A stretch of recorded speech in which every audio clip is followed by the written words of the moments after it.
Team Awesome is back! Thank you, Varian. It's once again time for Tangled Talk with Team Awesome. Welcome back. Today we're going to have a very special guest speaker. We've got Beth of Have You Heard of That Hair Show? Today we're covering the epic Rapunzeltopia and Lost and Found. Like, I'm losing my mind over these episodes, guys. All of us are. And do you hear that? What you got there, Ellie? Ritz crackers. Why are you eating Ritz crackers, Ellie? Because Ricky told me to. To keep my sanity.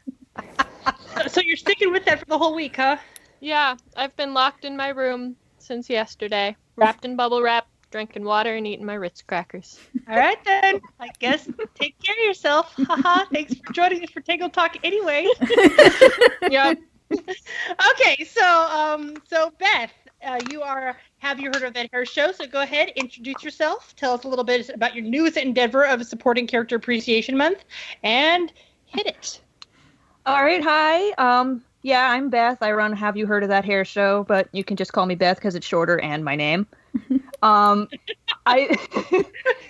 You don't have to pity laugh. That wasn't funny. Well, that's good. I have like a really lowbrow sense of humor. You're fine. Go. All right. Well, I mean, you've probably seen me around. I shout a random stuff all over the internet. Well, at least in our little corner of it. Most recently, I've been posting everywhere about Supporting Character Appreciation Month. Anybody who's been around since September probably saw me do Ariana Appreciation Month back then. This is kind of the same thing, just to kind of get support and appreciation for the characters who don't generally get to be in the spotlight. It's not going quite as well, but also, when I did Ariana's, we were on hiatus and thirsty. Yeah. That's very true. We were Right now we have so much more to talk about. That We're getting so many plot-heavy episodes. It's like... Yeah, so it's like, I get people are a little distracted. I honestly appreciate that each of the themes lasts a week, because that gives people time to do something. Mm-hmm. Like, I think I wrote my Lance Drabble on like the third or fourth day in. I'm like, I actually have inspiration now. I haven't done anything for this week yet, and and we're 2 days in. I did one thing for the entire last week because I was sick. But yeah, I wanted to make sure everybody had their time. We're in family week right now. Ooh, yeah, so that's just the general concept of what, like, family. Like, what is their idea of what a family is? Who do you think their family is? Do you have any OCs that you made up to be their family? I want to hear about them. Yes. I'm going to recycle my Drabble from last week and retitle it. Perfect. I want to participate, but you all know what I would add to Family Week. You all know what I would add to Family Week. Add it! This is artistic freedom. You have free reign. True, but go fly. Is this a fan fiction or is it a prediction? We'll never know until next week. It could be both. Oh my god, we're gonna know. Oh my god, I gotta get the Ritz crackers. Oh god. You just hug that box. Just hug that box of Ritz. So another interesting thing that you had thrown at us a couple weeks ago, which I know that Kelsey and I really, really appreciated, and Ellie liked it too, but the whole Zhan Tiri, Eugene, and Disciple Rapunzel AU thing. Like, I love it. Yes. My heart and soul. That my quote unquote claim to fame. I mean, anybody who looks at my art will notice I'm kind of crazy for AUs. And I'll just do, like, the wild ones where, like, Rapunzel's a weird green ghost lady and Eugene's a demon with spikes on his back. And he's got legs made of smoke. It kind of just spawned out of... Well, it's clearly defunct now. But it spawned out of the idea. It's like, why does DEMANITUS seem to... Well, because I was around the time we found out about VIGOR and DEMANITUS. It's like, why does he seem to just dislike Eugene sometimes?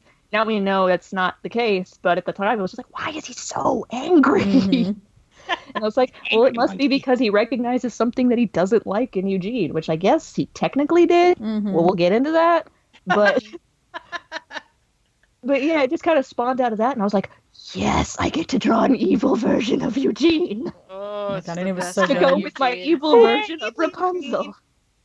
Okay, honestly though, I gotta say, the fandom is in such turmoil right now, but like honestly, if you got a favorite character, love all their facets. Like, because like I know that those of us in this chat room love the idea of evil Eugene, but we also all love Eugene. Mm-hmm. Yeah. So we're like, so enjoy that this might be the case. You might have fun with it. You never know. Mm-hmm. So I'm like, I drew that before we even got evil Eugene in the show. Yeah.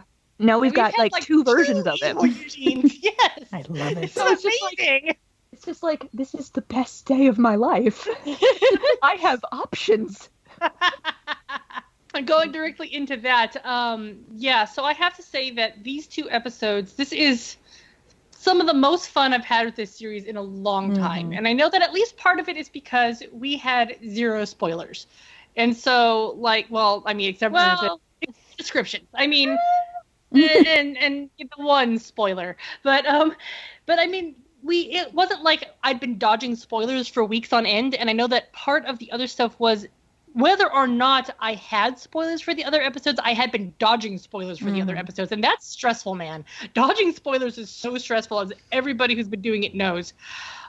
So this time it was really refreshing to once again be getting it pure without having, I didn't have this taint of being frustrated at Tangled, just for having all these spoilers everywhere.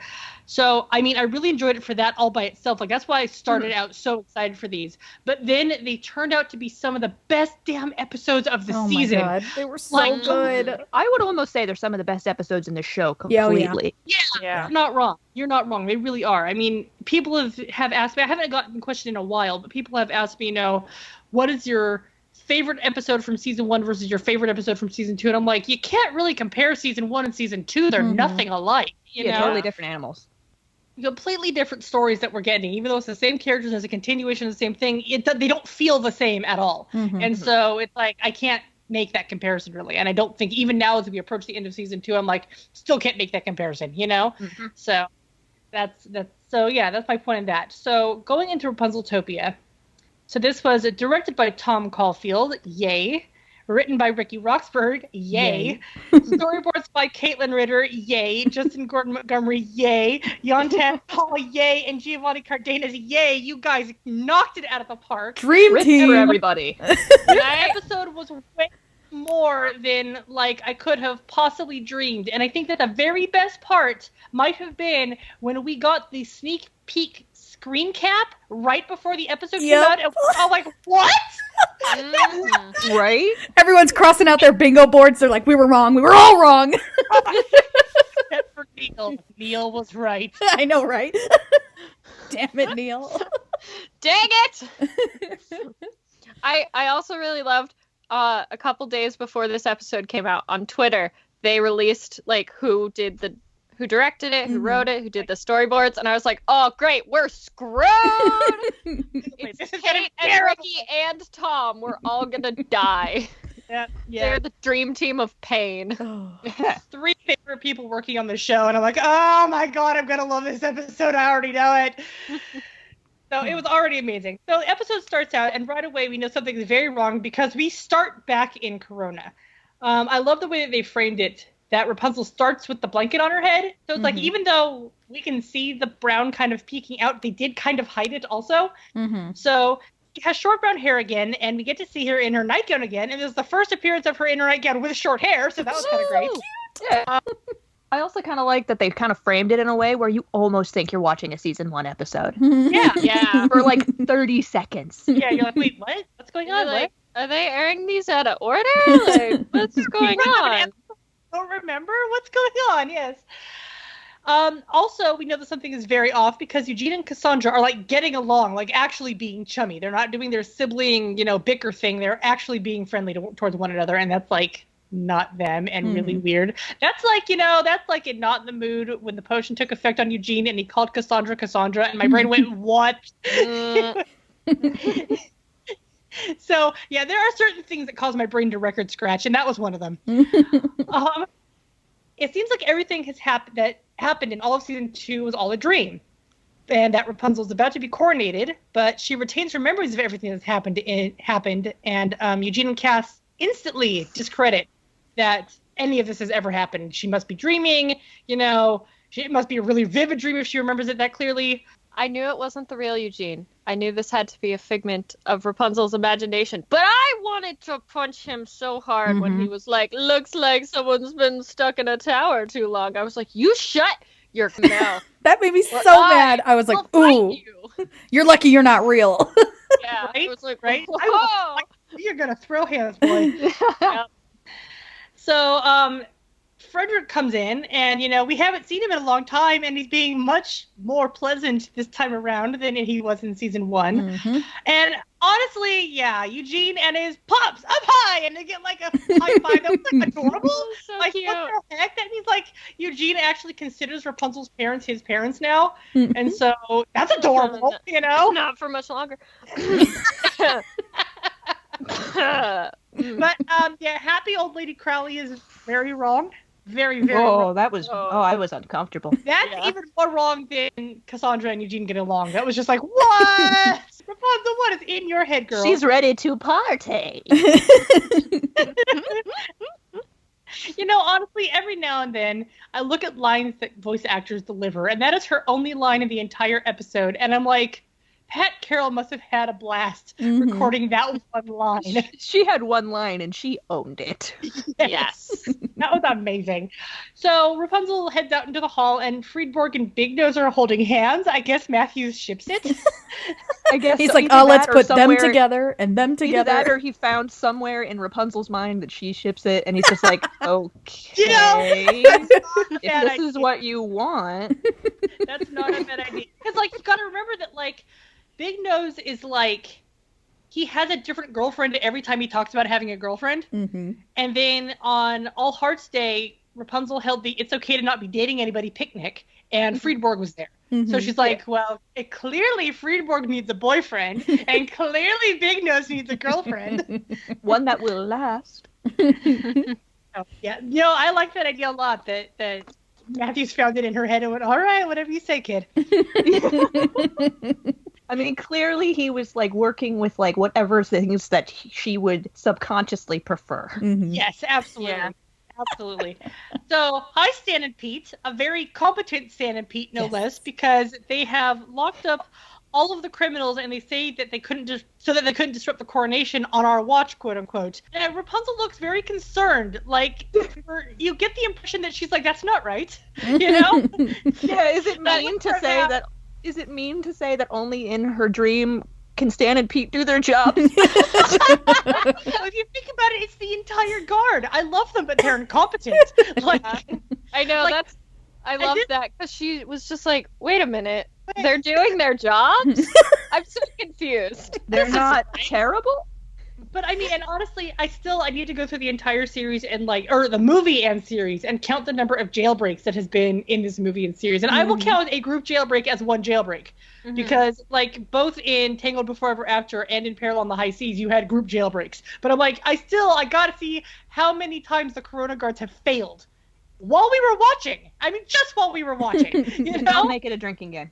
Yes. Don't need, no wonder they need Eugene. That comes with a Surgeon General's warning. So, over judging a pudding contest and saying best day ever was really adorable. Like, Yeah, he hasn't been that endearing since the guys' night out that they had. yeah, Oh, okay, yeah. okay, guys, okay, I will give you that. That the camp out was he was pretty endearing during the camp out. But I mean, he was also he's a little bit endearing in like Flynn, especially towards the Mm-hmm. Yeah. towards the end he gets endearing, but like no, this is a very endearing Frederick. So yeah, that's great.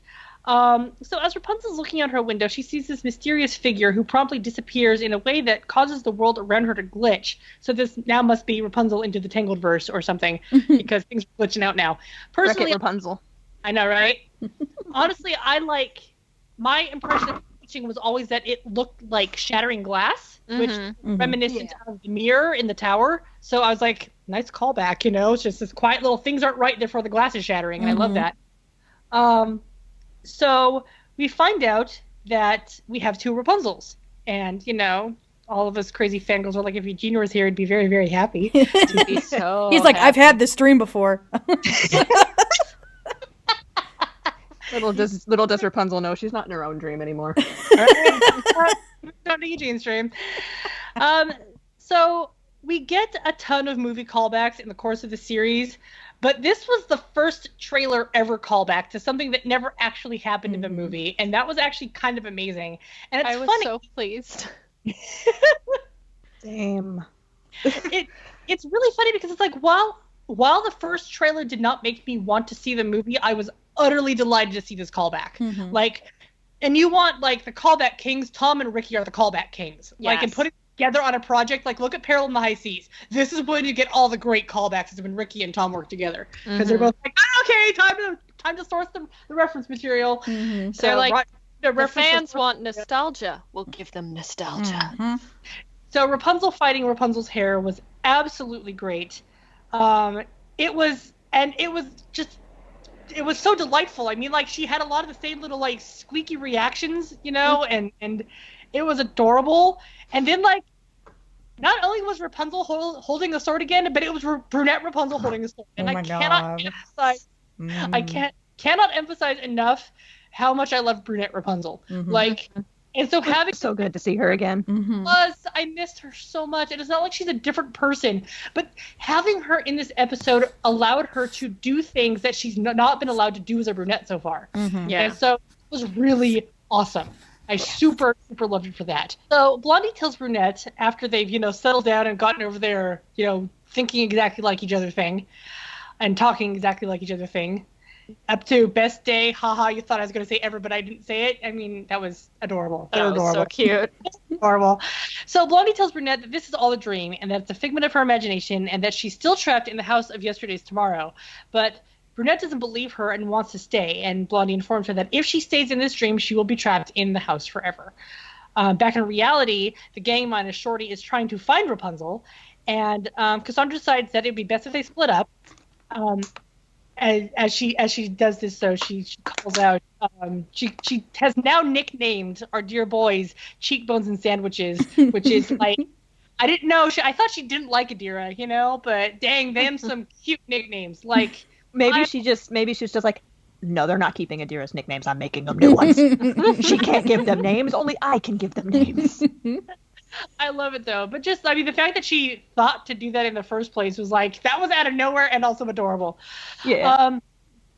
So she finds this door that opens on its own, and it calls her name, and it sounds like a child's voice. And it beckons her inside, and I don't know why Cassandra has not learned that you don't just walk into random rooms in this house, but she hasn't learned that apparently, because she walks into the random room. Also, maybe just don't walk into random rooms that call out your name in general. Maybe. Like, unless she was like instantly hypnotized as soon as that door opened. It's true. It could be, but Owl went with her, and it feels significant that Owl went with her. Like, I don't know why. Maybe we'll find out. Maybe we'll find out that Owl is like this amazing trooper who like helped fight. But he's also a sorcerer. Stranger things have happened in this series. Yep. He's Zhan Tiri. Oh my God!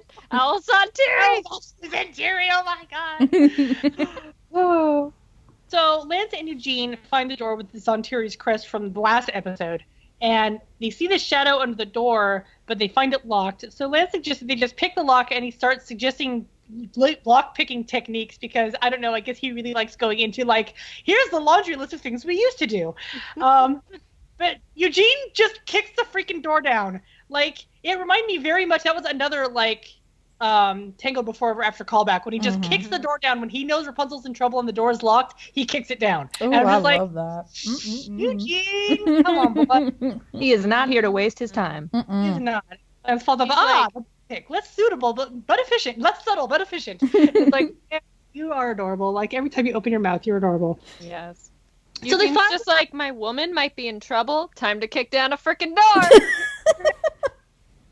Someone's like, that one wasn't even locked. I don't care. Eugene, you're so dramatic. Kick the door down, and the room is covered in vines because Zhan Tiri likes plants. Like, dude. Listen, he's just gonna show up. He's gonna be wearing like a fishing hat, and he's just gonna be wearing rubber gloves with a freaking plastic tail. Like, I'm just here to garden and water my tulips. Do not walk on my grass, or I will kill you. Oh my god. So Rapunzel's laying on this stone slab, and she's being slowly encased in the vines. And Matthew's is there in his fantastic new outfit, where he's got this headdress and like this cloak and like I love it. robe, His and hair like is so long and gorgeous. I His was like, so long and dang. yeah. So He's not quote unquote hot. He's not. No, he's He's pretty. I love the man. Like, dude, I love Matthews. I do. too. It took no time at all for them to make me love that man. I'm just like, Well, he is pretty. voiced by Gavin Creel, and we have been wishing for him for 2 That's years. true. So you That's must be a little biased. might be a little biased. That's absolutely true. But that was freaking-tastic. And also, I love that that's sort of like a glow up from like Sugar Bee, who like started out as a little old lady and then turned into like demon monster thing. And he starts out as charming dude and then turns into charming wizard dude. And I'm like, yeah, you got it. You're clearly a bigger showman than she is. So, Yeah, and like clearly more powerful than she is. Like, well, he's been around longer. I mean, who knows? But he reveals himself to be a disciple of Zhan Tiri, and he ties the guys up against the wall with vines, and calls Rapunzel Lemonhead, which was like, oh my god. That was like such a what the hell? I honestly love that whenever anybody throws insults at Rapunzel in any way, shape, or form, I'm like, yes, you don't have to treat your princesses with kid gloves. Go ahead and do that. That's amazing. It's so great. So both Eugene and Lance like growl Matthew's name, and I'm like, guys, could you like be a little less hot? We're trying to watch the show. Like, that was really, really awesome. And also, like, I never doubt Lance's loyalty to and appreciation of Rapunzel, like, because his very first episode, he shows that he will change for Rapunzel, you know? Like, but every time he shows it, I just think it's the most endearing thing ever, because those two, like, they have this fantastic potential to be really great friends, and they don't capitalize on it in the show, but you know it's there. And every now and then it pops up, and that's just amazing. I love it. So Matthews explains that if Rapunzel stays in the dream world, he explains to them, because now that she already knows it, if she explains in the dream world, her sundrop powers are going to belong to Zhan Tiri. And, like, the thing I love about that is, like, that's that thing that you and I have been speculating on for, like, 1,000 years, Beth. Like, ever since the comics, I'm like, okay, even though the comics are not, like, canon, like, there's still clearly something about Zhan Tiri, like, wants Rapunzel. And so I love how that little observation is like no longer theory, you know? Oh yes. Straight up, that's what the dude wants. Like, and it's fantastic. Don't 100% know why, though we're getting a pretty good inkling at this point. But yeah, so that's fantastic. They're like, don't let this happen, and then we're like, you could let it happen a little bit if you wanted. I mean, we gotta coming with the next episode. We have a pretty darn good idea why he wants her under his control. Yeah, absolutely. I would say without a shadow of a doubt, we know why at this point. Well, yeah, I just mean like we have not technically, we have not been told in as many words why he wants her. Yeah. But like we know. He hasn't given us his evil monologue quite yet. Yes. He has not. He better though. Like he better be showing us, man. Like seriously. So to escape Dream Corona, Rapunzel has to grab the black rocks and regain her hair. But if she decides to go through with the coronation instead, she will officially give herself over to the will of Zhan Tiri. So she's been told this by Blondie Rapunzel, and Matthews is like, she's starting to fight this, so I'm going to enter her dream myself, which lets you know that at this point it was a construct, but he wasn't actually in there controlling things. So I think that actually at the beginning with the whole stuff with like Big Nose and all that stuff and her dad being like that, I think that was just her own subconscious giving her what she wanted. Because at this point, Matthews shows up and starts taking deliberate control. Because he poofs in as Eugene. And he convinces Rapunzel to spend some time away from the castle. So we get to see a shortened, guardless version of the first 5 minutes of Tangled Before Ever After, which was like kind of amazing. Like it was neat to have that nice little callback there and just have things happen exactly as she remembers it. And it was like refreshing. Like if they still do that thing, they still do their stuff. And as they leave to go on their ride, He kisses her forehead, which is adorable. And as they're writing, she like leans over and fixes his little lock of hair. That was disgusting. It looked like he was like leaning in for a kiss, and then he fixed his hair, and then he rides off, and he's just like, "Excuse me." I mean, it would have been great if he had kissed her, but at the same time, in hindsight, I think we all would have been like, Matthew. Forehead kiss bad enough. But He's an actor. Yeah. He's a thespian. He is a thespian.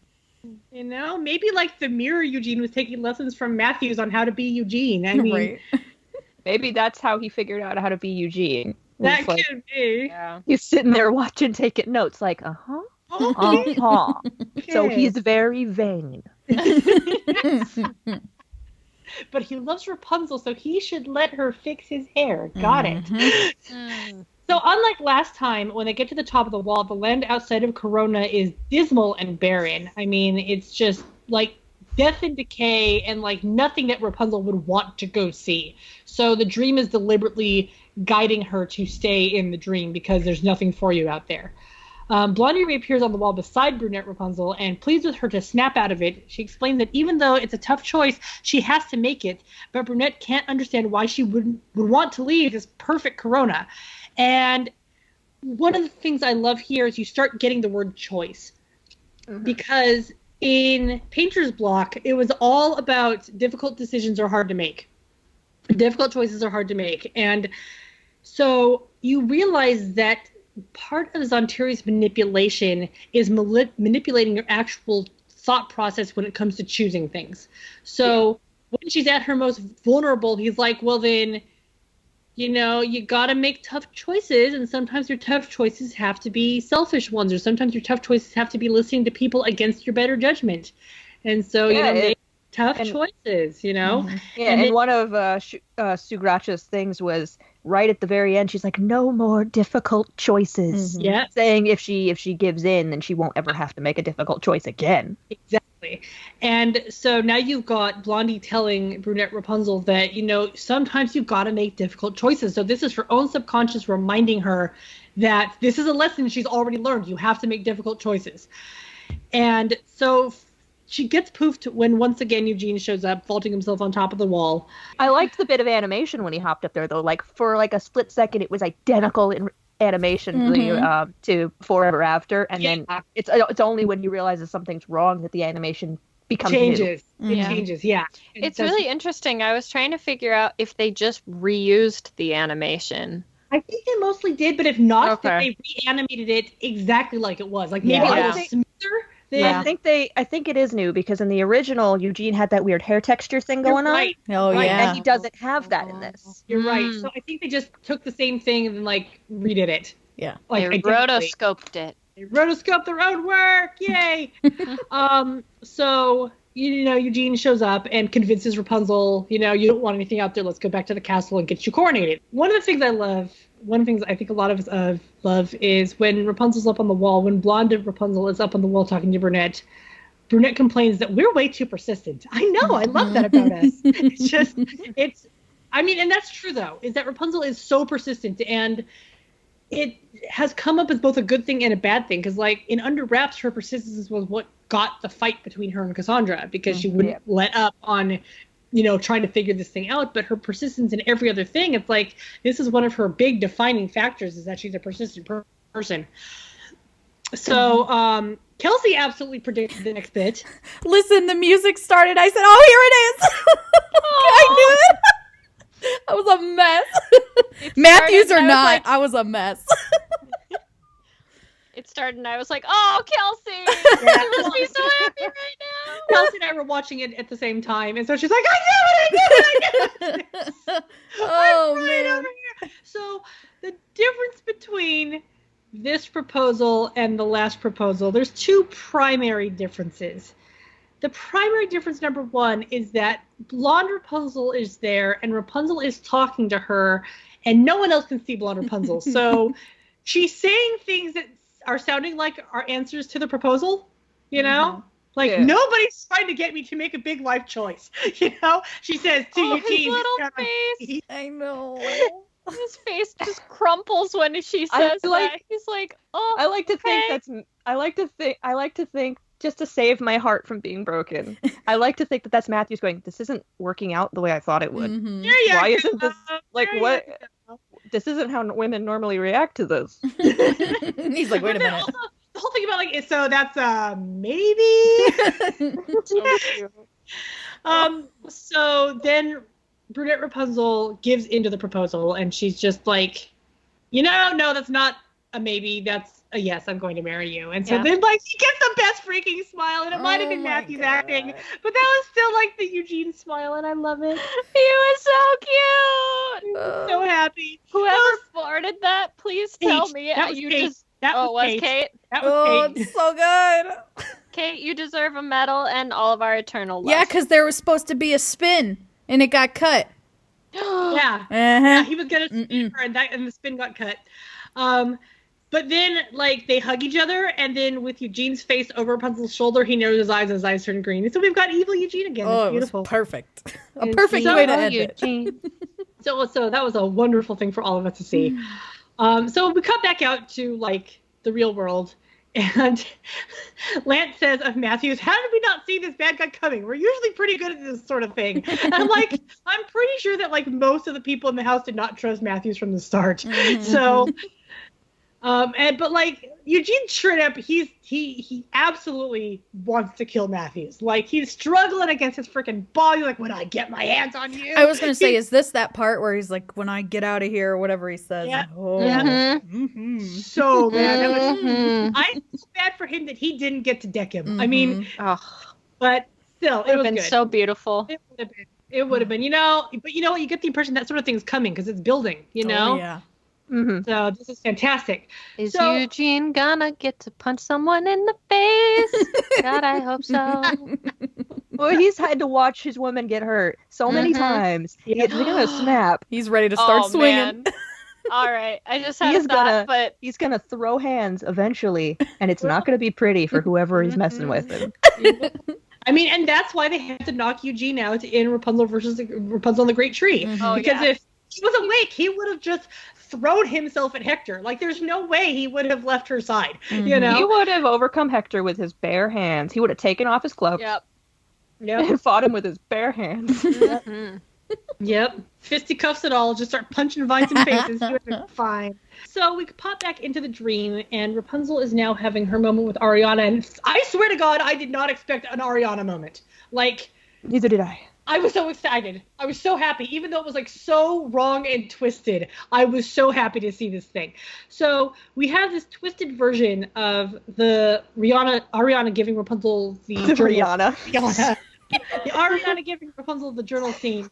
And she tells her to seal her dreams away in her journal with "Sois satisfait" or "be satisfied" instead of "plus attends vous."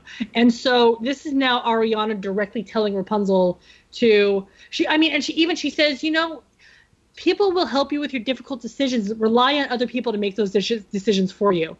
So Zhan Tiri is absolutely all about making people give up their will to other people. That's his MO. Yeah. And it's really freaking cool how they keep reinforcing this, and it's I'm so excited because that's gonna come up. That's coming up again later. Yeah, absolutely. And I love that in this scene is where she realizes something's really wrong, because there's absolutely the way Ariana's voice actress read her lines, you can tell something's wrong because there's no warmth in her voice. Absolutely. She's robotic. She's stiff.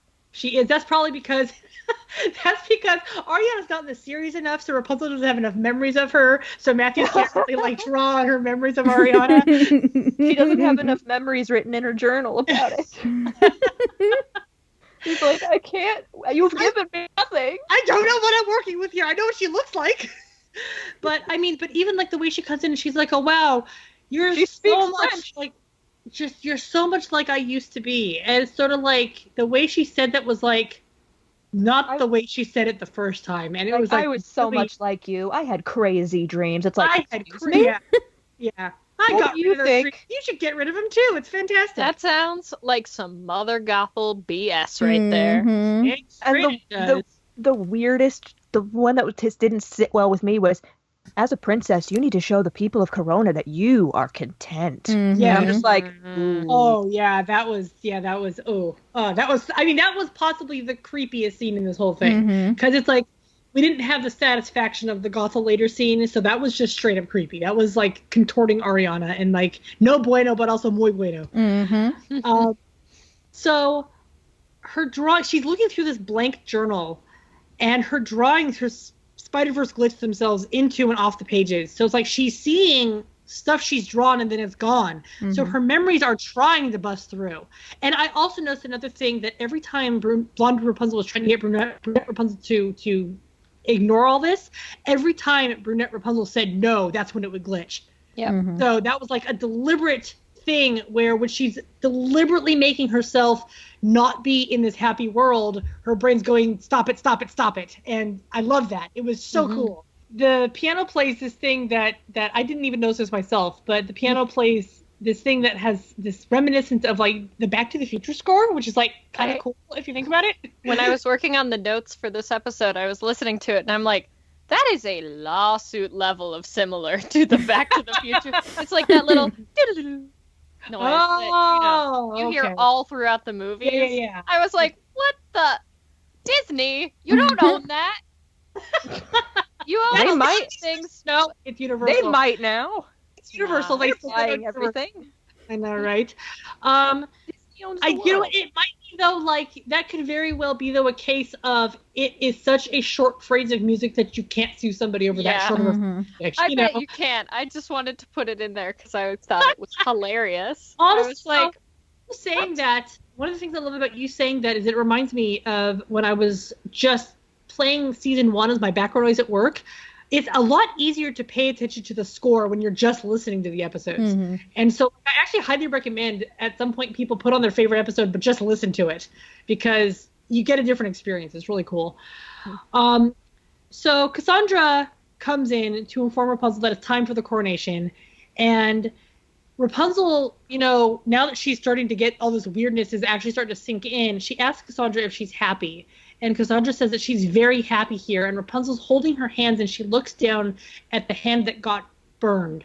And it's fine. And she just sort of squeezes that hand and it looks like she decides that she's going to stay here in this world where she never hurt Cassandra. And so that's like crazy sad.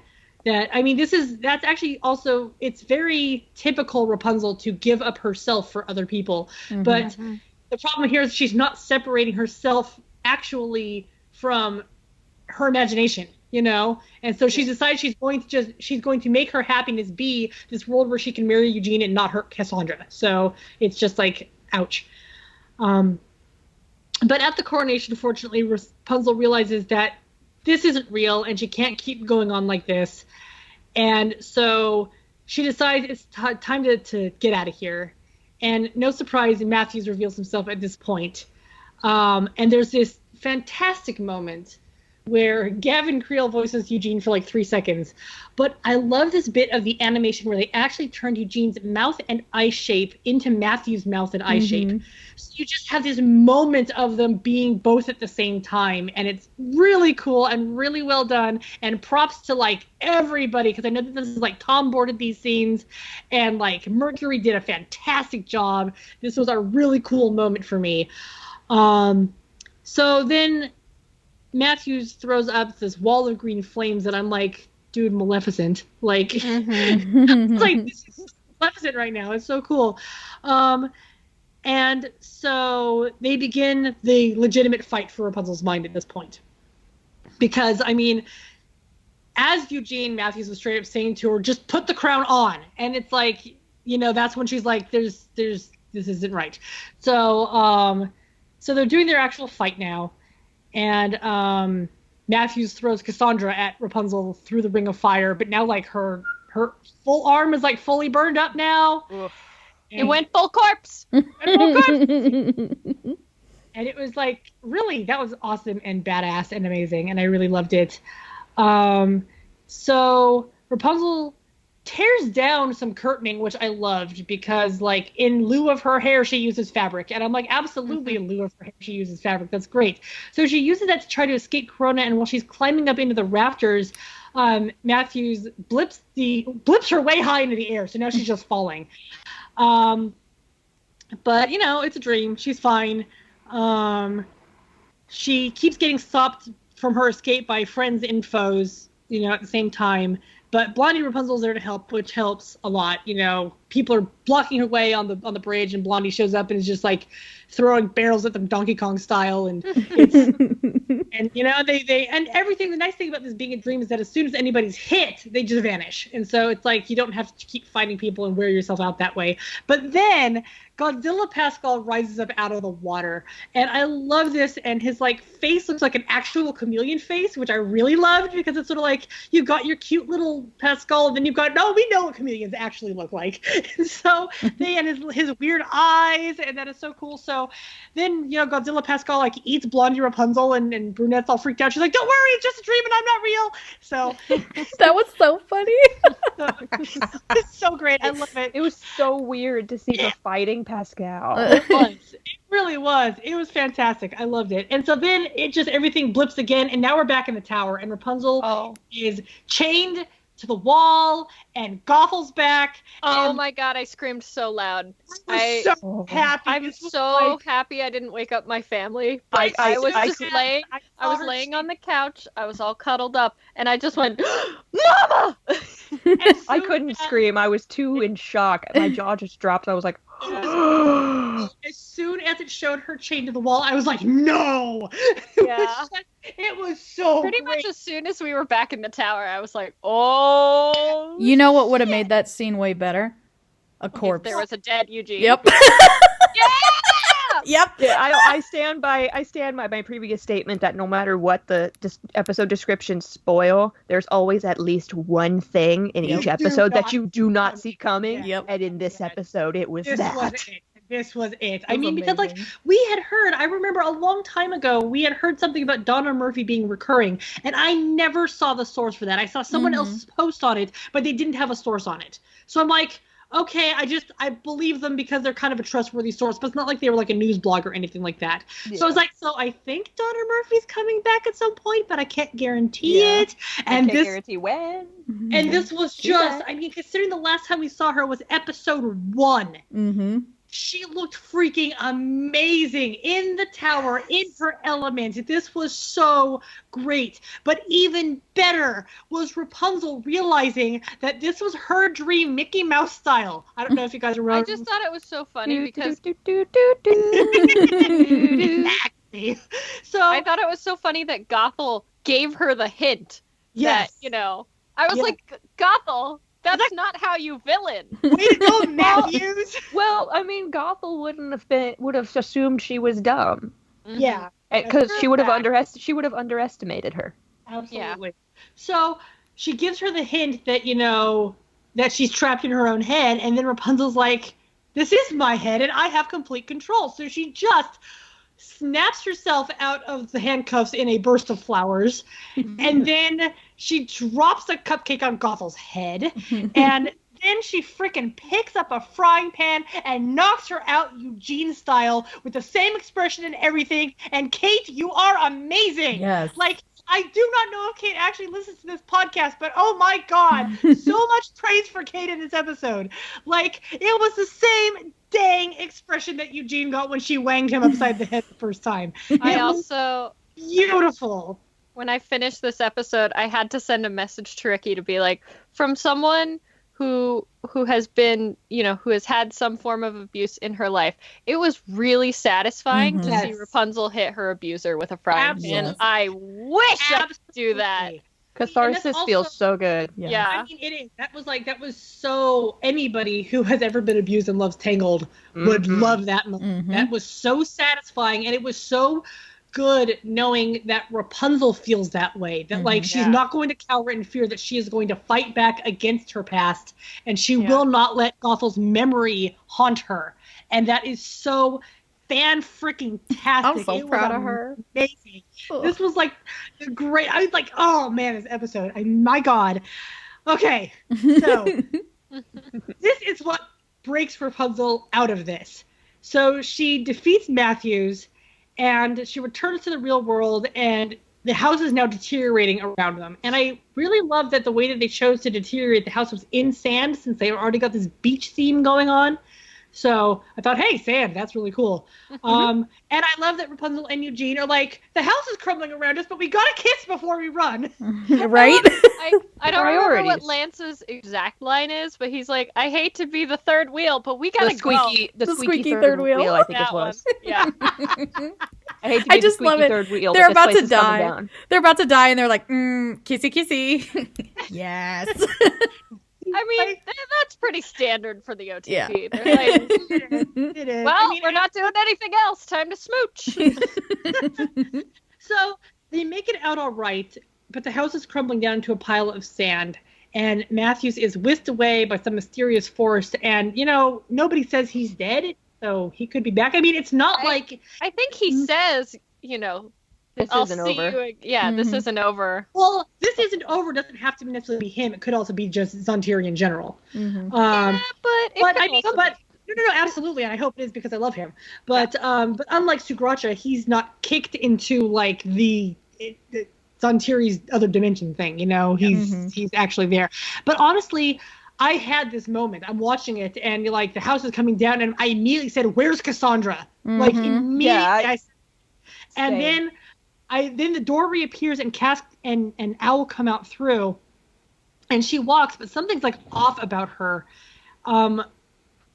She's not in a good mood. When Rapunzel like reaches for her, she like clutches her hand again. Mm-hmm. She's like really closed off, even though so we've got no idea what she went through that door, and that's like amazing that we don't know what went on through that door. Like I'm pretty sure we're gonna find that out in the finale. But yeah. Bex, I think when I was watching the episode, I was talking to you, and everything I could say at that time was just yes, yes. Yeah. So that was a pretty dramatic ending to that episode. So I mean, we just close off with like things are okay, but things aren't okay. And I think it was one of the first times in the show where we don't see what happened to one of the main characters. Yeah. Yeah. Exactly. Because usually, like, if they're setting up for something, we see some kind of the setup. We just saw her walk through the door, disappear for the whole episode, and then come back at the end, and they did not give us any hints as to what happened in there. Yes. Not a freaking clue. So it's all we know is that through the door there was a forest. That's all we know. So, dang. So we start up Lost and Found. It was directed by Shane Zalvin. It was written by Jeremy Shipp. The storyboards are Wendy Sullivan and Diana Kittelade. And it's time for my Ellie. God, you guys! Oh my God! We're getting there. We are almost freaking there. Get your red. Get your red, Ellie. This isn't a freaking. We're not wearing tinfoil hats anymore. Nope. Regular old hats, because we're right. We're all so smart. Look at us. Oh my God. Honestly, one of the things I love about this episode is that there are a lot of people who have been basically doubting Dark Prince Eugene, or whatever, and they watch this episode and they're like, no, I'm sold. Yep. So, like, Beth is one of them. Please explain how talk about it. I want to hear it. If you feel like it. Well, I mean, before Sunday, was in the team of, I don't know if I really want Eugene to be a prince. And that was the only reason I was not sold on it. I would also I was like, all right, I see the evidence, but I really kind of don't want it to go this route because it seems like they've already done this. We've already gotten the Lost Royal. And I 100% agree with that. And I also am like, this is ridiculous. We've already done this, but I can't deny. And I was just like, yeah. And because I kind of had that opinion already set, I was just seeing all this evidence as coincidence. I was like, well, that could be evidence, but I don't know. I'm not sure I'm going to believe it. I'll believe it when the show expressly says it. Mm-hmm. And it kind of did. So I'm just like, well, I guess I don't have a choice. I like the way things are. Okay. I mean, Want honestly, me on your boat? I'll get on the boat. the gangplank is down. We are taking Join down my more people. boats. We're And sailing. I'm just sitting here imagining all of the Dark Prince Eugene's theorists going, one of us. Yep. One of us. That's pretty much exactly what I did. Becky was like, Beth believes it now, and I was like, And like I'm I not mean, 100% sold on like whether or not I like the concept yet, but I do believe it's very likely to happen. Yeah. It's That's all 100% dependent on how the show handles it, and they handle everything pretty well, so I'm sure it'll be fine. And I will say one of the funny things. I about this is 100% believe that they're gonna like Eugene's just, he might be okay with it for like 2 seconds, and then they're gonna try and do something with Rapunzel, and he's like, no, fine.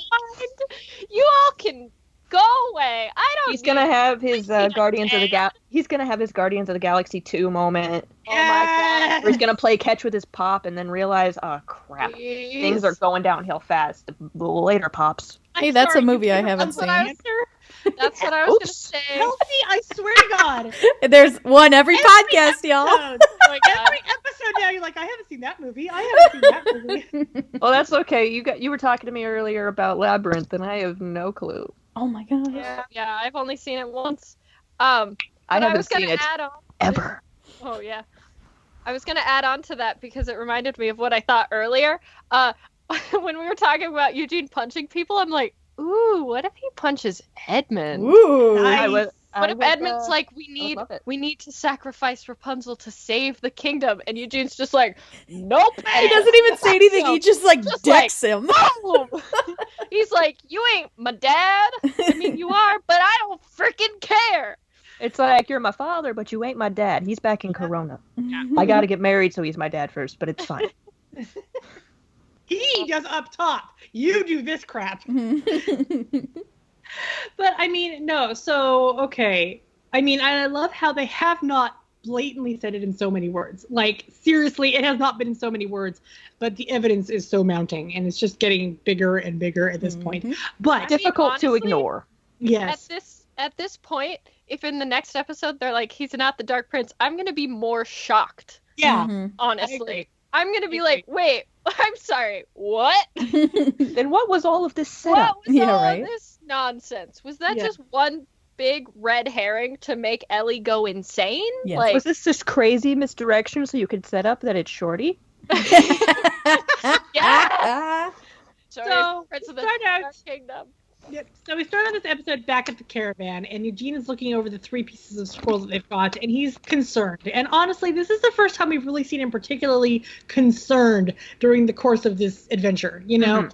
Like, sure, he's had his moments during other things, but this is the first time we've seen him pondering the scroll. So Oh this yeah, is it's the first time he's even got to hold it. Mhm. that's possible. At least on camera, it's the first time. Yeah. So he's pondering the scroll, and here comes good old Rapunzel with her making ridiculous, horrible, horrible jokes, talking about how they're going to need torches in the Dark Kingdom because it's so dark. Doing finger guns and crap that she learned from Eugene, and it's fantastic, and I love it. They're terrible. These are terrible jokes, but that is just like a warning for the terrible puns that are coming this episode. So he's worried about what the Dark Kingdom has in store for them, and he cites Hector saying that they were going to be doomed if they go there. And he's also incredibly frustrated with the indecipherable scroll pieces that, like, even though we've got these pictures, we can't read the words and we don't have all the pieces, and it can't give us any answers. And so then Rapunzel's like, well, let's not worry about that right now. We've got birthday plans. He's like, birthday plans? Oh my God, I forgot your birthday. She's like, how could you forget my birthday? That's the best line. She's like, how could Like, you forget, Eugene? Honestly, she's turning into such a little troll. Between that and the magic wand, like her prank game is on, and she's figured out Yes. exactly her style of pranking. And it's just to have this like brief moment of tricking people into thinking something's wrong, She's so proud of herself. It's so cute. So he realizes that no, indeed, it's not her birthday, and he talks about having a date book. So he's got a date book and he's got his scrapbook. So I don't want to know what happened to his little black book, frankly. So she explains that, no, I'm sorry. She's like, nope, it's not my birthday, but we have birthday plans anyway. I mean, and in like, not since, Kelsey. not since companion to Flynn Rider while he was keeping the Warlock's twins occupied. Not since then have we had this level of innuendo. Like everybody saw it this time. We're like, oh my god, I can't believe they got away with that. It was beautiful. Though. You know who didn't see that? Me. I didn't think that at all. And normally I totally would, but I think what happened is I'm just too invested in Dark Prince Eugene right now, because you had told me that there was going to be evidence in this episode, so I was just like blocking everything that wasn't evidence. Everyone else saw. Birthday plans. I don't freaking care. And a little bit of backstory on this, guys. Ellie had to go to sleep, or she's just too tired. She couldn't stay up to wait, and so she said, "Text me if there's any evidence. I will see it in the morning." So I texted her in great big capital letters. Oh my God, there's evidence! We're just like, moon, and I was like, moon. Moon. I woke up at like 5 a.m, and I was like, oh, I have text messages from what moon. Oh, God, I don't want to watch the episodes now. I'm just going to wait till 7. Okay, good night. And then I did, and there was moon. So Rapunzel does, like, the cutest freaking thing ever. She decides that she's going to invent Eugene's birthday. I fell on the floor, y'all. I was on the ground. So freaking cute. Like, it's like that time you ran out in your driveway. It was basically the same thing. On the ground. Crying. You know that she's had a whole year to think about this too, because chances are the previous year she realized, wait, we didn't celebrate Eugene's birthday. She's like, when's your birthday? And he's like, I don't know. Yeah, so she just immediately was like, no, starting today, I'm planning this. Yes. I don't care what gets in my way. So that's freaking amazing. But even more freaking amazing is like Ellie's continued amazing Eugene prediction skills. Mm-hmm. So I was watching the episode. It's 7 a.m. or 7:30 a.m. I've had almost no sleep. And he, like, they're like, it's his birthday. And I'm scrolling through Tumblr at the same time, and people are like, happy birthday, Eugene, April 7th. And I'm like, April 7th? Why does that sound so familiar? Why does April 7th and Eugene's birthday sound so right in my head? Well, many, many years ago, when I got my first Eugene doll, people probably saw this on Tumblr, but if you didn't, I got my first Eugene doll on April 6th. And since he didn't have a birthday, I did exactly what Rapunzel did and was like, well, this is the first day I got Eugene, so April 6th is his birthday. And I was one day off. One freaking day. How was I 1 day off? Are you secretly a sorcerer in a monkey body? Are you Demanitus? I predicted it 8 years in advance, but off by 1 day. That's hilarious.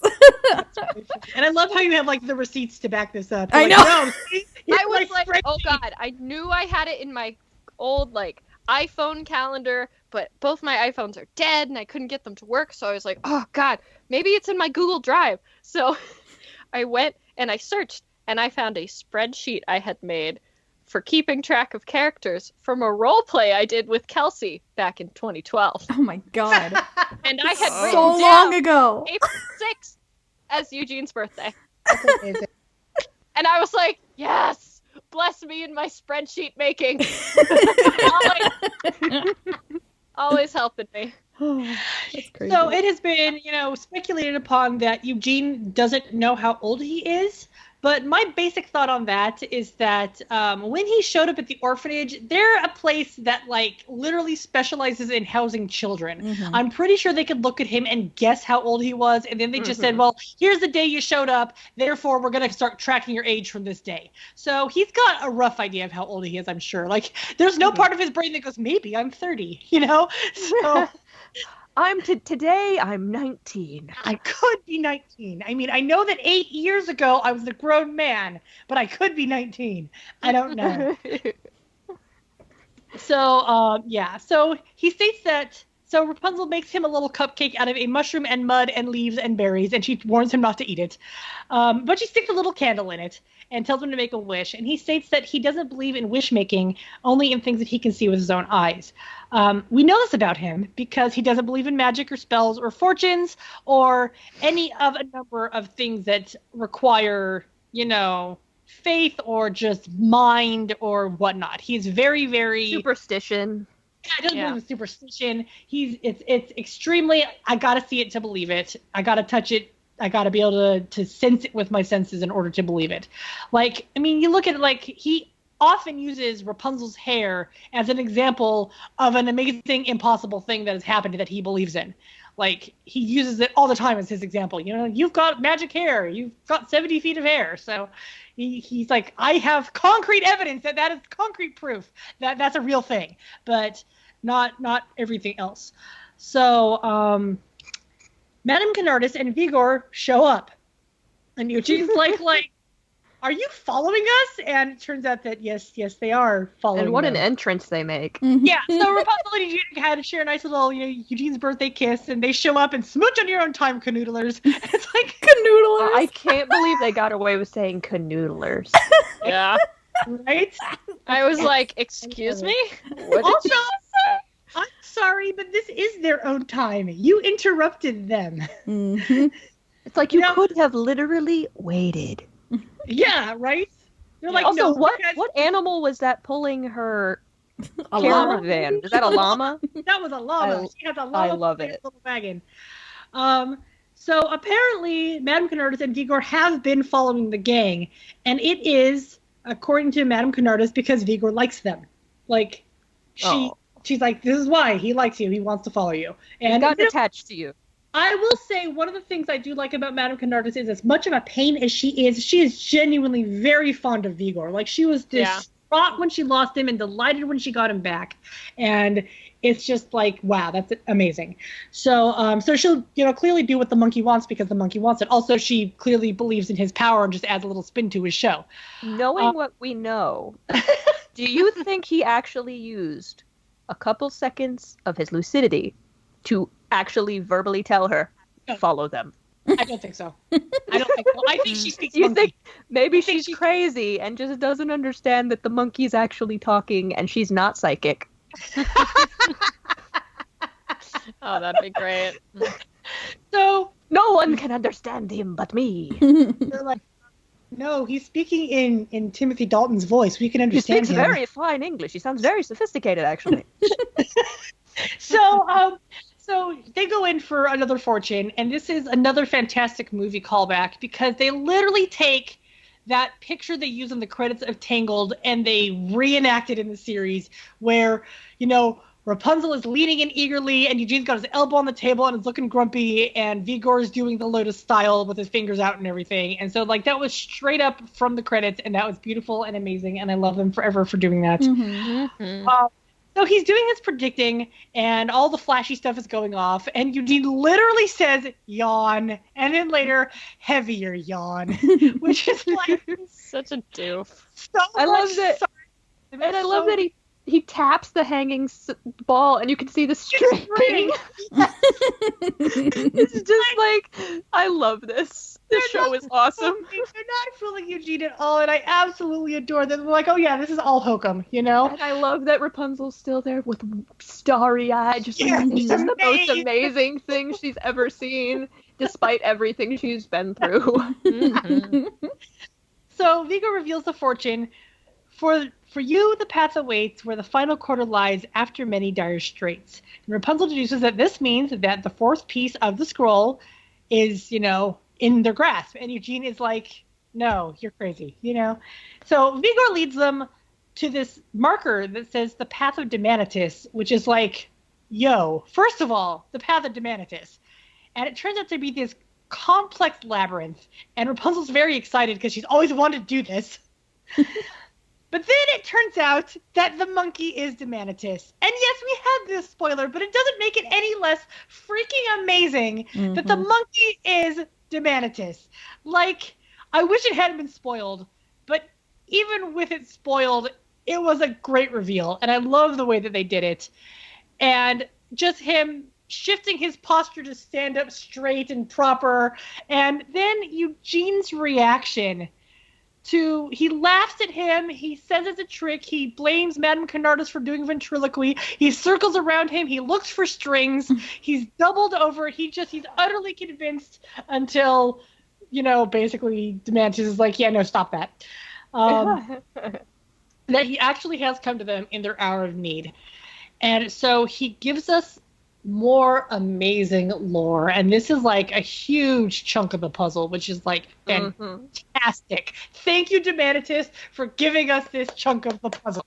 For finally being someone who has an answer. Yes. Oh my god. The only one who has given us an answer to any question. So it's not just like legend says. He's like, no, I was there. Here's what happened. So it turns out that all of the disciples of Zhan Tiri used to be DEMANITUS' pupils. And like Gothel was one of them.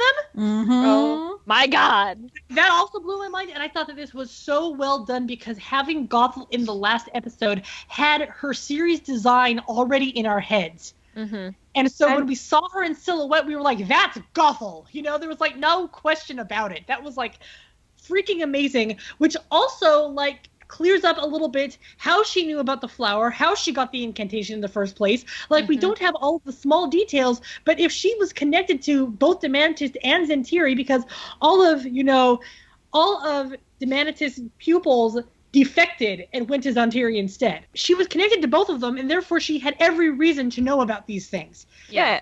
And her behavior was completely consistent with the other disciples we've gotten. Well, she clearly wasn't a disciple because she died. And I don't think the other disciples can be killed necessarily because they don't seem like they're fully alive. But she definitely... I have this theory regarding that it's actually that she double-crossed Zhan Tiri also. Oh, Maybe. Because she found the flower, and she's like, look, in order to become this powerful spirit person, you have to sell your soul, or whatever it is. I mean, sell your soul does not seem out of the question with what's going on. And so she's like, so I don't want to do that. All I want to do is be young and beautiful forever, but I've got the flower now.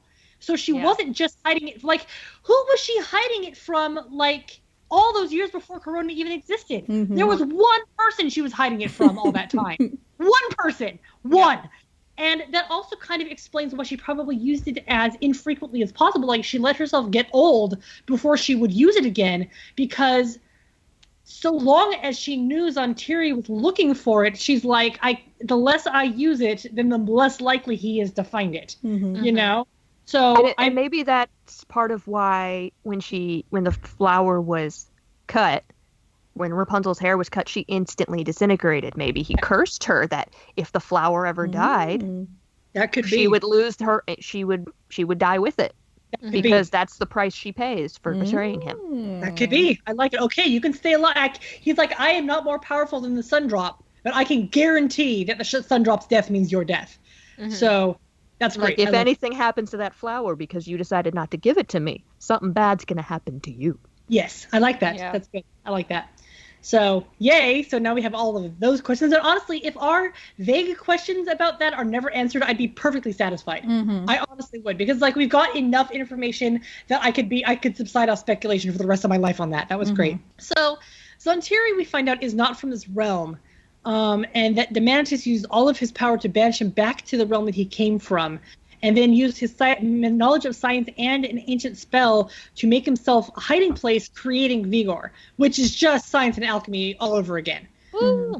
I mean, also, Rapunzel called DEMANITUS an adventurer and scientist. So it's like, this dude has so many labels. Like, he wears a lot of hats. He does wear a lot of hats. None of them are tinfoil. One of them is a turban. One of them is a turban. So he created the body of VIGOR. Like, if I understand his fancy talk correctly, he invented VIGOR. He did not, like, grab a random monkey and possess it. He created the body of VIGOR. And so it is him. It's just him in a very, very good hiding place. Very good hiding place. In a 1,000-year-old monkey body. 1,000-year-old monkey body. Because no one's going to notice that monkey doesn't die. No, because people will die and be a monkey for a while. Then he'll just be this random monkey that shows up with random people and be like, "Oh, a monkey! He's so smart. He can tell fortunes."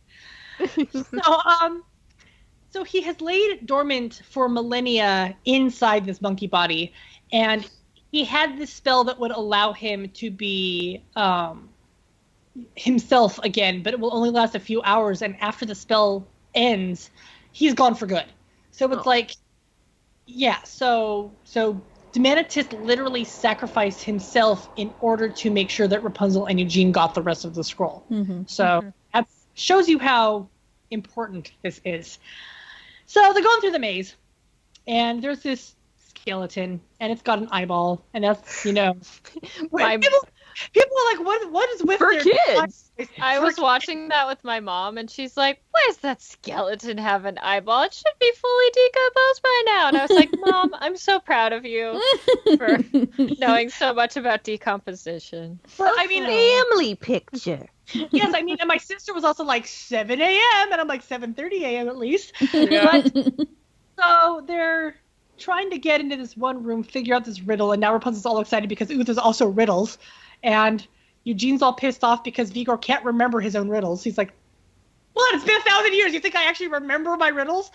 But it turns out that the eyeball is not an eyeball. It's an eyeball-looking spider, and there's a whole bunch of them, and that's Thank not God good. Lance didn't come. Oh my God, Oh my right? God.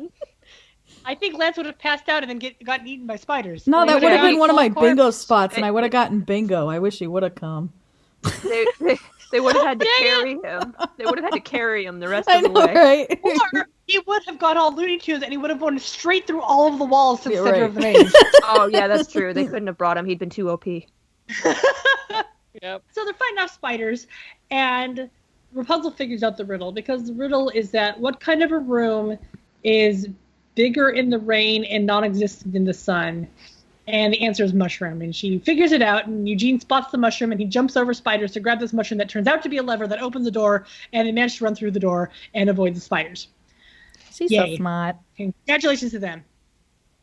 So the next riddle is, it's not really a riddle, it's just an instruction. There's this fountain and this big stone gargoyle thing, and they're told that they have to leave a coin for safe passage. So Rapunzel tosses in a coin, and Rapunzel, spots DEMANITUS a coin because he's a monkey with no money on him. And I love that he's like, I must have. He doesn't even just ask for a coin. He's like, he has to be passive aggressive and be like, oh, I must have misplaced my wallet. It's like he even had a wallet. the thing I love about that is that Madame Canardus is such a ripoff, and Vigor has no money. I know. I'm like, where is all of Eugene's money that he gave? Like, didn't he put one of the coins in his turban last time? I He think had so. coins in his hat. I'm pretty sure that he gives all that to Madame Canardus. But so Rapunzel spots him a coin. And so Eugene, who's on his last coin because he paid his previous amount of money for the fortune that they got. So he's on his last coin, and being, the spendthrift that he is, he flicks it in the air, thus convincing DEMANITUS and Rapunzel that he has given it up, but then he just catches it and pockets it again because he's like, I'm not giving this stupid thing my last coin, dang. So he's walking away, but now the statue is awake, and it's got like one of them Lego heads with multiple expressions that you can just turn it and change the expression. Yep. It's got one of those. So as they continue forward, Rapunzel is easily solving the riddles, and she's finding the paths of least resistance, and Eugene is doing things like going through crawl spaces full of cobwebs and spider webs because he's sticking to his denial and faith. It's like, no, I'm not going to trust all this crap. I'm just going to do this the logical way, even if it's not the faithful way. So they reach the center of the labyrinth, and there's this crystal bridge that is over a pool of acid, which I guess little Cassandra predicted the other day. So it's over this pool of acid, and there's this pedestal in the middle, and there's this box with a lock on it, and the last piece of scroll is on the box. And so DEMANITUS hands them over this monkey, this key with a monkey face on it. A monkey. And this might be the greatest exchange in the entire series I so think so. far. Because he holds up, but look, a monkey. And Eugene's response is, no, denied. First of all, so that is officially like my new reaction to jokes I don't like. Is no, denied. And so then DEMANITUS is like, here, and just tosses the key at Eugene, whose back is turned.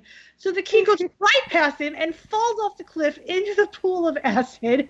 And Eugene's like, what did you do that for? He's like, you were supposed to catch it. And he's like, well, you have to give me some warning. And he said, I said, here. I think I watched that clip like 10 times today. I was like, this is so good. I love that he's 1,000 years old. And He's still that immature. And like, it makes it even better because in real life that voice actor is like 70. 76 Yeah. or something like that. Oh my gosh, I laughed so hard every time I watched that clip today. I laughed so hard I was in tears, and it's happening right now because it's so funny. Like that delivery, it's just perfect, and it makes me so sad that we're probably never going to see DEMANITUS again. I know. I know. I'm so sad. He's so good. It made me fall in love with him like instantly. It was so great. And it also just has this, I love it because every other time we've seen VIGOR, Eugene has always disliked him, and he's always kind of liked Eugene. Mm-hmm. But they've always had this sort of like, I'm going to do what you don't like and annoy you thing going on. And that continues in this episode, including this immature bickering. But he even at one point just jumps up on Eugene's shoulders and starts eating his hair while he is fully sentient. And a thousands-of-year-old mage, and he's just like, nope, I'm gonna nom on Eugene's hair because I enjoy it. It was amazing. I loved him. Listen. Back in the day, hair oils and stuff were made with like berries and fruit and flower oil. His hair probably tastes amazing. Especially to a funky palate. Yeah. Listen, DEMANITUS had me at banana. Me too. Absolutely, he's been eating bananas the entire time. God, it's so great. And just I picture Timothy Dalton in the recording booth screaming, "I said here!" And I'm just like, no, this was amazing. Like, oh my God. I kind of want to know if at any point he and Zachary were in the studio together. That would have been amazing. I want to know that too. That would have another been little so Chuck funny. reunion.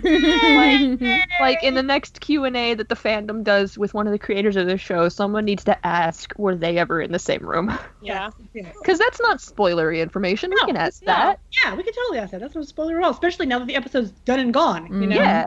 Unless, like, he's going to be in another episode for some reason, in which case that, I guess, would be. But I get the feeling that he said he's not coming back is he's not coming back. I mean, yeah. But, okay, so... I gotta say, I love that Zach got all of his friends jobs. Yeah, absolutely. He literally got 5 different people on the show, I'm assuming. Yeah. Because I'm like, he got 3 of his She Loves Me cast members and 2 Chuck cast members on the show. Absolutely. Nepotism. It's hilarious. It works.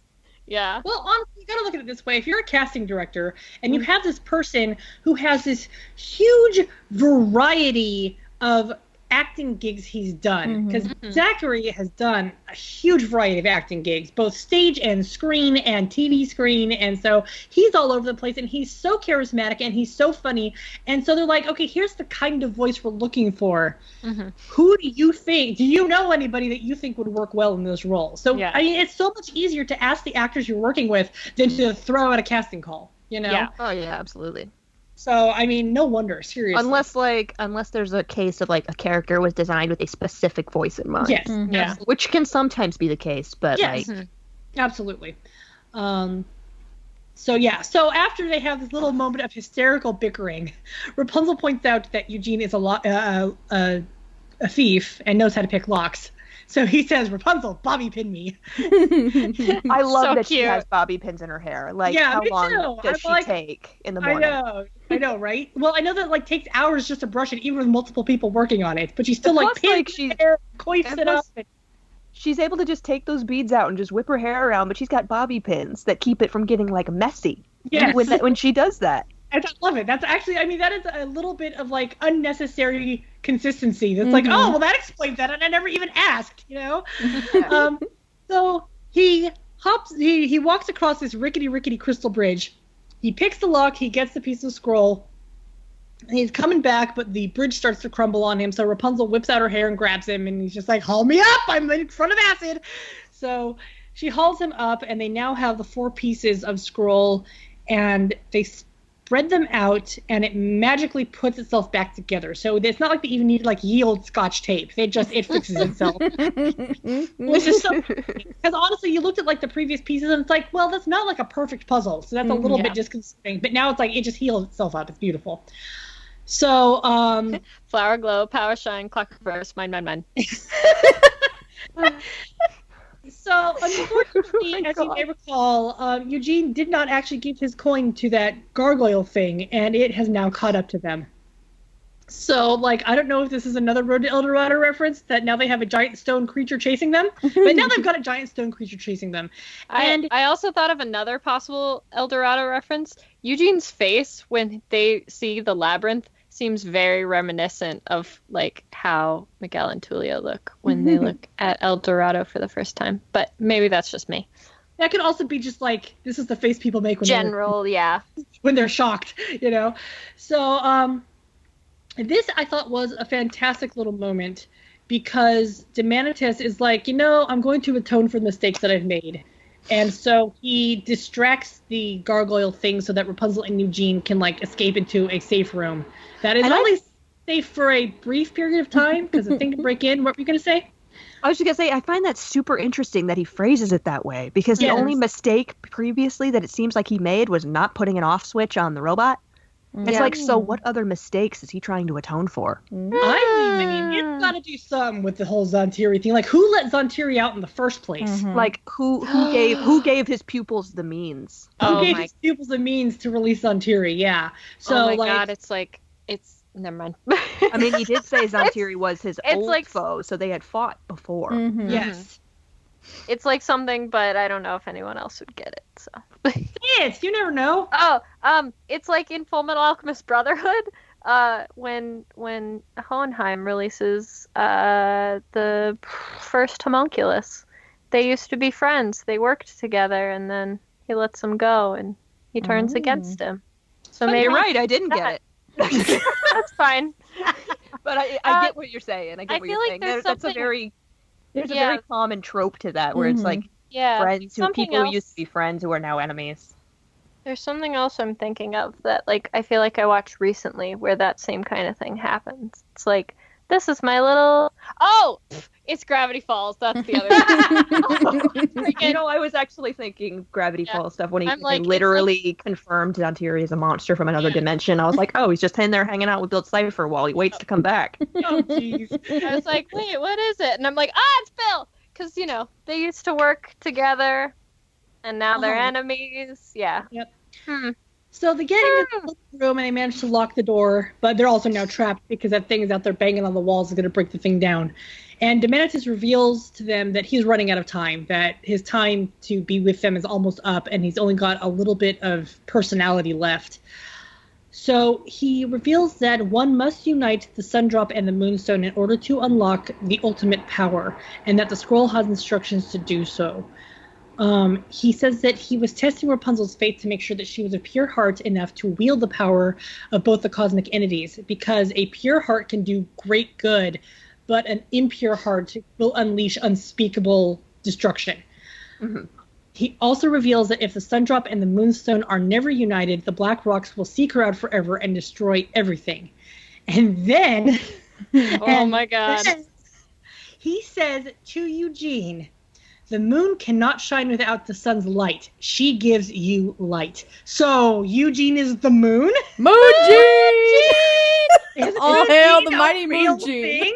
Like, this I was like standing up, like, literally or figuratively? Right? Because I want to know, I need you to be specific. Because the thing with that is it's like, so Rapunzel is literally the sun. So is Eugene literally the moon or not? So... This, of course, has opened up this humongous floodgate of fan theory that is just pouring all over the place. It's great, and I love it. And it's just like, honestly, considering this is the last episode before the finale, this was like a really good way to hype us up. Like, oh my gosh. And it was great. I've seen lots of people who are like, Eugene is the moon. He and Rapunzel are the moon and the sun, and together they're great. And then other people are like, no, it's just figure of speech. Their love is the thing that gives her power. But I'm like, it can be both. These things don't live, parallel from each other. Like they don't live in a bubble. Yeah, they can merge together and be. We can get Dark Prince Moon-Gene. Moon-Gene? What the heck? A theory is not an island. Yeah. I'm like, we can get Dark Prince Moon-Gene. We can. I like that. Who loves Rapunzel with all his heart and soul. And together, they can frickin' destroy the universe. With their love. And their mystical powers from space. Dark Prince Zhan Tiri Moonjean. I like it. Esquire. Esquire. Mirror Dark Prince. Moonjean Esquire. Matthews. Corpse. Oh my god. Oh my god. How many levels is too far? Never. None. So How many times do we have to stab him? So Eugene is like, well, Eugene is like, but I don't know if I don't have the faith to do this. And Vigor, I keep on calling him Vigor because he's a monkey. DEMANITUS tells him, you know, I'm not asking you to create faith out of nothing. I'm asking you to find the faith you've already got. So he just closes his eyes and thinks about how much he loves Rapunzel. And that just like murders me. It's the best part of the whole episode. It's so good. It's like, dude, so he had faith all along. His faith is in Rapunzel. And she has faith in him. And she takes his hand. And DEMANITUS reverts back to Vigor. He's got like no personality left. DEMANITUS is gone now. We've just got the monkey. And so holding hands, she concentrates and her hair starts to glow and it wraps around the both of them and protects them. And then it does this massive outward blast that obliterates the entire labyrinth and the gargoyle chasing them and every eyeball spider and everything that they've been facing. It's gone. It's just level flat ground. They can now Like I said, they're gonna destroy the universe. Mm-hmm. It's gonna be amazing. Yep. So good. So they drop Vigor back off with Madame Canardist, and she informs them, wait. I mean, they go inside and come back out immediately. So it's not like this is a brand new prediction. Mm-hmm. She gives Eugene the gift of the jewel from Vigor's turban. And Eugene, bless his heart, pays for it. She's like, no, it's free. And he's like, no, I owe him this. So he pays him with his last coin. And then later that night, Rapunzel is regaling everybody with, tales of the day, including the face that Eugene made when she tricked him into thinking he forgot her birthday. Which they were all there for. Yeah, but it was really fun. Let's be real. Eugene is leaning back against a tree and he's watching her tell all these stories, and he realizes that the jewel is actually a locket. And so he pops it open and there's a message inside, and he opens it and there's a handwritten prediction. At the end of Rapunzel's journey, one of her party shall turn against her. So, I mean, this doesn't say betray. It doesn't say become a traitor. It says turn against. And that's big and beautiful because that opens up the gates of speculation. But he's scanning the camp and he's very concerned about this. He's scanning the camp and he's looking at everybody, and everybody's laughing and having a good old time except Cassandra, who's sitting there paying attention, but she's distant and she's closed off. And then she glances over and sees that he's looking at her, and she just kind of smiles. And then she darts her eyes away and she goes back to looking at the group, and Eugene's eyes go freaking wide, like, Vigor's did every time he stared at him, and all of ours did when we saw this happen. Mm-hmm. And that's the end of the episode. And the season finale is next. And oh my freaking gosh. I was exhausted after these episodes. Like, I had to just sit there for a little bit. I was like, wired. I felt like I don't drink coffee, but I felt like I had like 6 cups. I was like literally shaking for hours after this, trying to get all of this energy out of my system. The adrenaline rush I got for these episodes was phenomenal. Same. It was so amazing. I couldn't go to sleep until like 5:30 in the morning. Something like that, yeah. I mean, I fell honestly, asleep pretty fast. Even after I told Bex I was going to bed, I posted 2 more theory posts. That sounds like me. But it's like, honestly, that's where I am right now. It's just like, I gotta go to bed, and I will go to bed, and then I will get up and post another theory, and then go back to bed. And I'm just like, I literally woke up, got on my phone, and saw the promo, and was like instantly awake. And I was like, back into it. I'm like, all right, here we go. I've napped. We're good. I did save 2 observations for this that I didn't post. Okay. I saved 2. One for prediction is not a riddle. No. All of the Vigor predictions have been riddles. Yes. This one is not. Mm-hmm. And either it is a riddle and it's very well disguised, or DEMANITUS is actually being nice to them and giving them a very, very direct information, because that's how Eugene works. Mm-hmm. So he gave it to him in the best way Eugene would understand. Mm-hmm. Because this is for Eugene. It's not for Rapunzel. Mm-hmm. Yeah. Otherwise, he would have left it to Rapunzel. Yes. The And others- it would have just said at the end of your journey. Yeah. Yes. Do you He think he's going to literally- tell anybody? Or do you think he's going to keep it to himself and take Maybe care of he'll, it himself? Maybe he'll like confide in Adira or something like, "Hey, anybody seem weird to you? That might be. You're not That's part a of this good thought. group. Mhm. You're not part of this group. I can trust you." Yeah. Yep. Yeah, I need a impartial third party is what I need right I now. need- He's I need probably backup. not going to tell Rapunzel because Rapunzel's going to be like, what? That's crazy. No. No. Is VIGOR probably sees in Rapunzel that she is very emotional Mhm. and very stressed out easily. Yes. Yeah. So Yes. if he tells her, she's going to self-sabotage on accident. Mm-hmm. Yeah. Mhm. But Eugene's the rational one. He's the one who can step back and say, this doesn't make sense. Something is wrong. Yeah. Yeah. He won't try and Also- work through it like, okay, maybe Cass is just having a bad day, or maybe something's not wrong with Lance, he's just being weird. If something's wrong with somebody, Eugene's going to be the first to notice. Yeah. And one of the things I like about him giving it to Eugene is that he was also entrusting Eugene to be Rapunzel's guardian in this regard. He's straight up, look, I'm giving you the information because I can trust you to take care of her, you know? So, yay. Yay! So Yeah. He ships them so hard. It's so great. I love it whenever you ship the OTP. It's so fantastic. So what's your other observation? The other one is that he told them the instructions are on the scroll. They still can't read that. Yeah, I know. I thought of that myself. Here's another thought. So somebody has to be around who can read it to him. Yeah. And I'm pretty sure I'm sure you all probably guess who my guess is for who's going to read it to them. I don't know. Can she read it? I don't know. We've never confirmed whether she can or The only cannot. But she character- seemed to know about the sundrop when no one else believed in it. Yeah. That's true. So she has some knowledge of it. So does she have knowledge of it from the scroll piece she was given? See, here's my question though. And I mean, we need to discuss the scroll in a minute because like we have thoughts on the scroll. Yeah. But one of my thoughts on that is that the only character in the series who has been canonically able to translate that scroll and writing is Varian.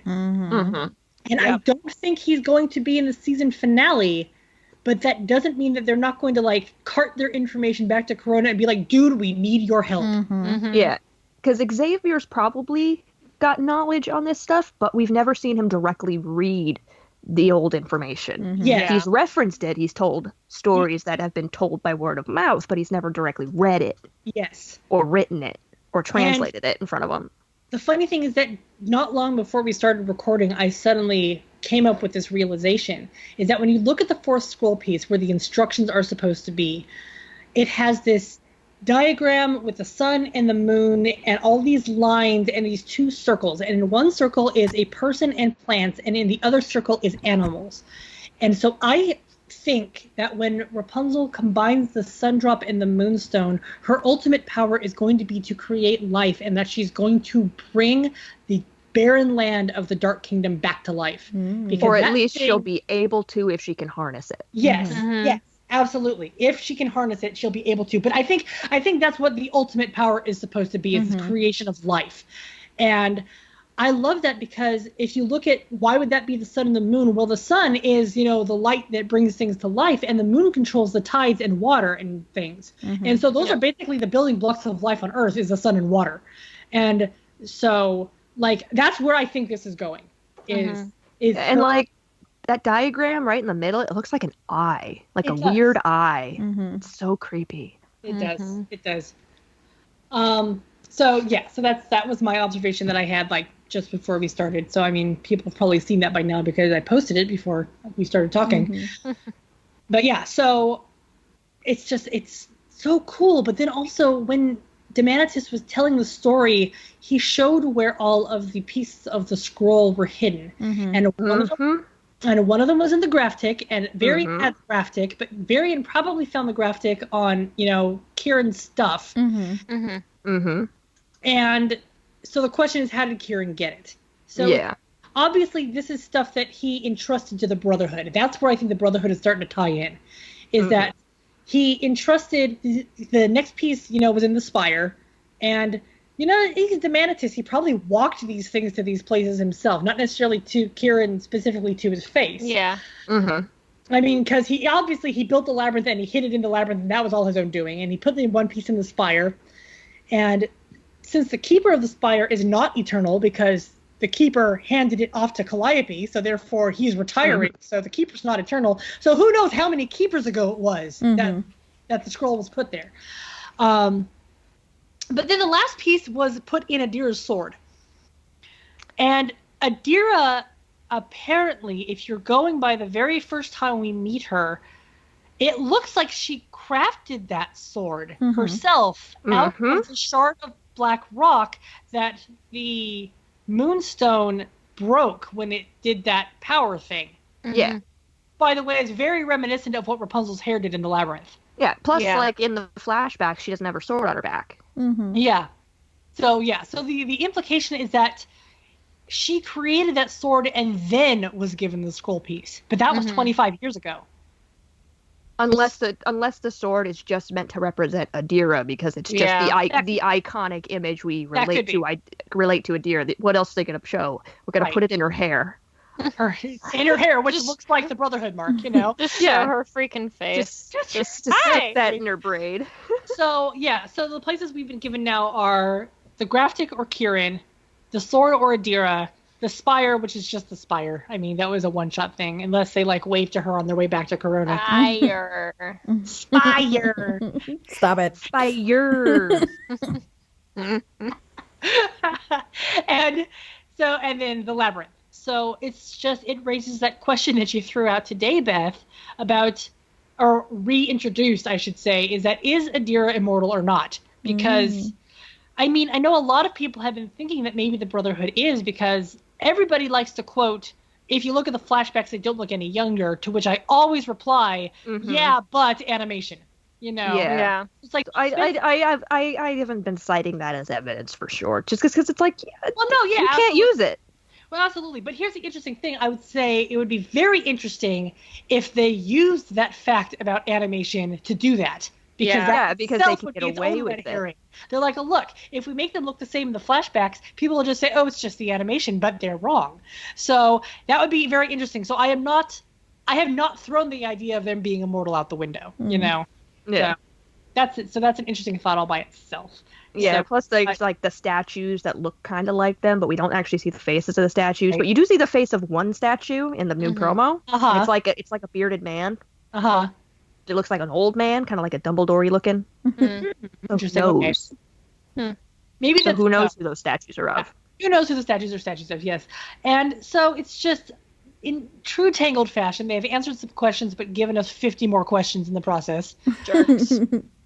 Which is, I mean, and I love it. I love it that they keep dragging the mystery along. You're like, okay, we'll throw you a bone, but you have to chase the bone through this gate of nothingness. You know, you have no idea what's on the other side of that gate. Go. So it's like they've got it tied on the end of a string and they have a fishing lure. Yes. And so the amazing thing that we got with this episode, other than everything about this episode, because these two episodes are like everything I've always wanted from Tangled and never knew I needed. But the amazing thing that we got from this episode is, for the first time since season 2 started, we got an actual episode promo. Like, they made a promo for the season finale. Yes. So that came up right after it aired on Sunday morning. And so we've got, 30 seconds of what the heck is going on. So we got this song that's, all cheerful and boppy. It's so good. But the real question is, with this song, is it's like Cassandra is very, very cheerful in it. And the Black Rocks are reacting to Rapunzel's hair. So does this mean, first of all, I'm now speculating that this means that Rapunzel's hair just works again. Like, I think the Black Rocks are going to react around it again. And it's because Moon Jean helped the rocks or her hair work again. See, I honestly, and I had the thought today that it's like, so why did it stop working in the first place? Did it have to do with Eugene's fear of losing her after, like, the end of The Secret of the Sundrop? So she passes out and he catches her, and is at the moment when, like, the rocks are like, oh, never mind. The moon doesn't want us to do this, So I mean, I'm really intrigued about how literal this moon thing is, but it's like, Like so many people like, oh no, wait, I'm convinced now. And I think that's fantastic. Mm-hmm. So so the question is this song feels like a beginning of the episode song, but it looks like an end of the episode song on account of Cassandra being so cheerful, but is she acting? Yeah. It could be an act just based on how she looks at the end of the Lost and Found, because she's like smiling and like she seems like she's cheery and she's happy and she's playing along. Yeah. And like she seems like she's okay at first. But except for that look.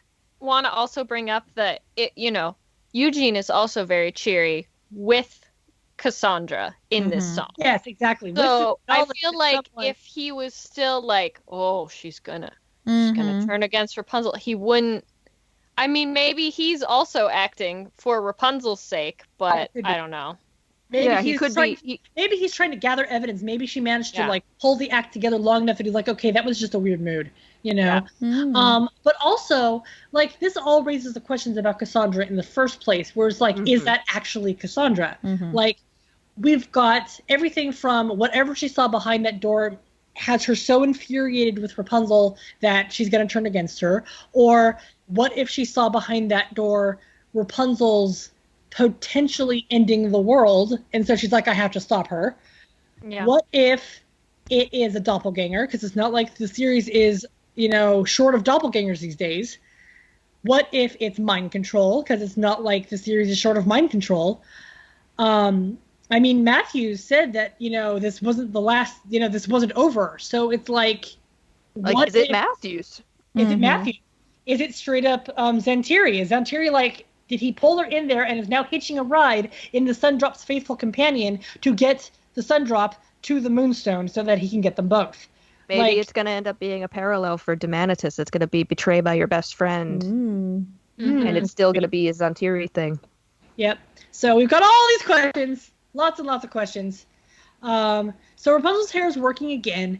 The narration is talking about how there's this dark secret, but they say that while they're showing Eugene. So like... I was just watching that and I was like, no, you can't do this to me. I'm already in hell, and now you're gonna be like a dark secret and show my man with a looming shadow over him. Yes, because that didn't look like the Bearcat's ears to me. It looked like Zhan Tiri to me, and I am sticking with that. Yeah, because say like if it looks like anyone, if it looks like any animal's ears, it kind of looks like Rudiger's ears, but I don't think he's it's there. Rudiger. He's a long way from home. Well, also, because in that shot, it looks like Eugene is in the caravan, but the caravan is upside down because there's a broken window at like floor level. Yeah. So like that poor freaking caravan, man. I swear to God, that's the real MVP. It's like just keeps getting up. It takes a beating and gets back up. My other theory, which I don't feel as strongly in, but I'm like, what if it's one of those situations where you're getting attacked by someone and it's someone like wearing a disguise, like like a bear cloak to cover themselves? And what if it's Edmund and he's like, my son? What if it's Edmund and like wearing curlers? Hey, look, Edmund's got that big furry cape. Okay, what if he's got like a little bear head hood on it and he just pulls over his head? Oh, it'd be so cute. That would be amazing. Officially King Arthur because he's king. That would fit with Bizarrely Charming. It would fit with Bizarrely Charming. I would say any adorable man with a bear hood is bizarrely charming. That's true, But I really like it. Maybe it was the Bearcats, and that's Hector's warm welcome to the Dark Kingdom. He's like, welcome. Get out here. Oh, that's true. I don't know. Could be. I'm sticking sticking with my theory until it gets proven wrong. Yeah, okay. I like it being Zhan Tiri. I think that would be crazy. I just don't think he looks scared enough for it to be Zhan Tiri. Like, you think he's intense. But no, that's true. Unless that shadow's Cass. Oh. But we see her in the tower with them in the whatever room, Moonstone room. Forgot what it was called for a second. Oh my god, I'm so excited, you guys. You guys. In the trailer, we also have proof that Adira was watching the final battle in Corona. Oh my god. It's everything I wanted. She gave herself an eagle's eye view and just sat there and watched it. So she clearly knows what's going on with Varian. She's standing in a building. I bet she was just eating. Part of me was Just like, like- is she like on a hilltop or was she standing on the tower in Varian's house? I think it's too tall to be the tower in Varian's house. Like that looked really high up. So Yeah, that's what I'm thinking. but It's yeah, like- so she's watching this thing go down. So I mean, she had previously told Hector that she saw what the sundrop could do. So we know for a fact that she's seen what the sundrop can do at this point. Yeah. But And it also comes with the implication that she knows what happened to Kieran. Yeah. Because, like, I would just assume that she would go in, and if she wasn't checking on Kieran, she would check to see if the scroll piece was still there. here's my question. What if she had 2 pieces of the scroll? What if she gave the graphic, like what if she set the graphic down where Varian would find it, knowing that Varian would get Rapunzel to come get it?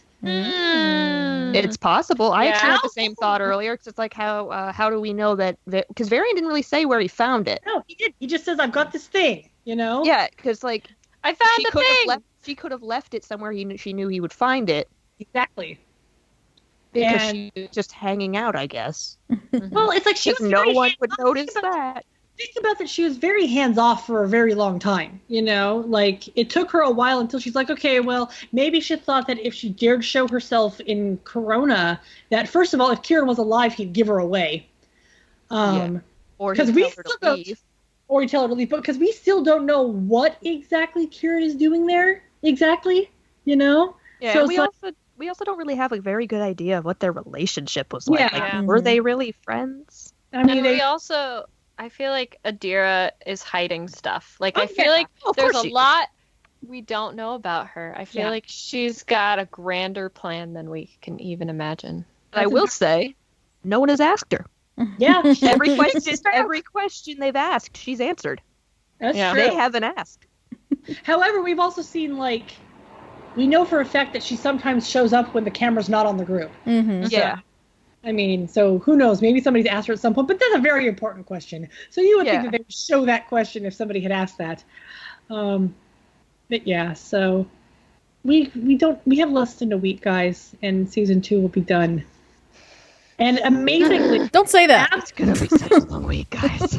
absolutely amazingly though, they're airing reruns of season 2 after this. Oh, Like- can't even.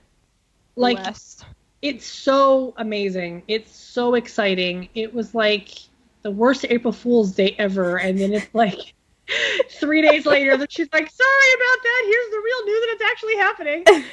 I mean, like, Oh my I honestly, I was so irritated, but then she was also so nice about it. She's like, I didn't realize the Tangled fans, I did not take into consideration the fact that the Tangled fans have been wanting reruns. So sorry guys, you know. You messed with the wrong fandom.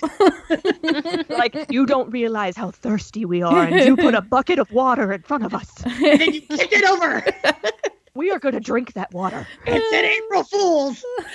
No, but one thing I love that was posted the other day, which I absolutely agree with, and it's really cool, is that one of the great things about the Tangled fandom is that we treat every new episode like it's the summer blockbuster we've been waiting a year and a half for. Yes. We just got these really cool episodes last week, and we're like dying for this week's episode. 2 weeks ago, we were dying for last week's episodes, and it's just Yeah. going. Like, every new episode is like phenomenal to us, and it's so much fun to be in this fandom where like we're all so excited about this all the time, and it's so great, and I love it, and I love you guys, and yeah, it's amazing.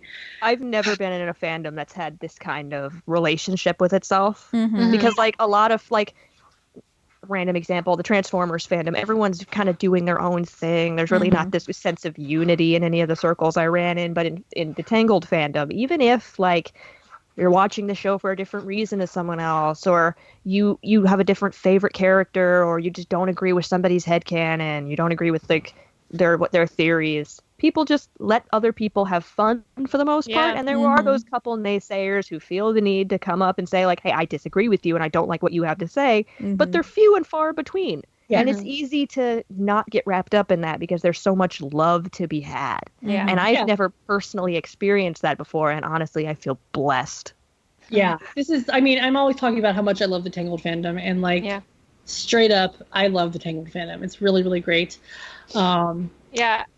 I feel like I mean, I know there are people out there who definitely don't believe in the Dark Prince Eugene theory. They don't like it, but I haven't had anyone come up or, like, contact me on Tumblr and just be like, your theory is garbage and I hate you. And I was like, Do you want to hear the truth?